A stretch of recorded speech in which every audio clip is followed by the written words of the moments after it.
Mo to pinapanood, mahal mo paano? Umaasa kang magiging kayo ulit pero hindi mo alam kung paano. Gusto mo siyang balikan pero hindi mo alam kung paano sisimulan. Kaya for this video, bibigyan ko kayo ng mga tips paano ma-win back ang ex mo.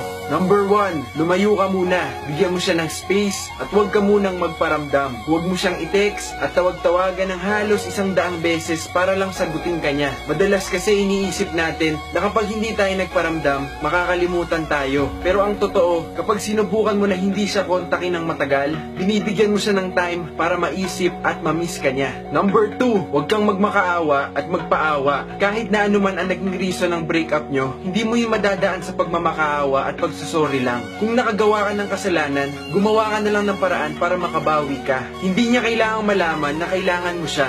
Ang kailangan niyang maramdaman ay yung ikaw ang kailangan niya. Number 3, mag-focus ka muna sa sarili mo. Mag-reflect ka sa mga bagay-bagay at isipin mo kung talagang kailangan mo siya. Kasi baka mamaya, namimiss mo lang naman pala. I-enjoy mo yung time mo mag-isa at ipakita mo na kaya mong maging masaya kahit wala na siya. At kapag nakita na niyang masaya ka na ulit, siya pa mismo ang babalik sa'yo dahil nakikita na niya sa'yo yung taong dating minahal niya. Number 4, kapag nagawa mo na ulit maging masaya mag-isa, nun mo maiisip kung talagang gusto mo pa. Kung tingin mo handa ka na, saka ka makipag-communicate ulit. Admit your mistakes. Ikaw na ang una magbaba ng pride kung alam mong ikaw naman talaga ang may kasalanan. Hindi naman kasi kompetisyon ng isang relasyon. Walang mangyayari kung pareho niyong titiisin ng isa't isa. Basta ipakita mo lang na sincere ka. At number 5, start again. Huwag kang magmadali at isipin na kayo na ulit agad. Magsimula ka ulit sa umpisa. Tratuhin mo siya as a friend. Or kung gusto mo, special friend. Pero hanggang dun lang muna. Dahan-dahan lang hanggang sa maging komportable at malapit ulit kayo sa isa't isa.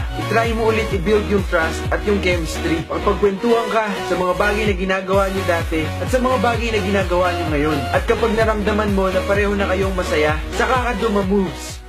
Na-miss kita.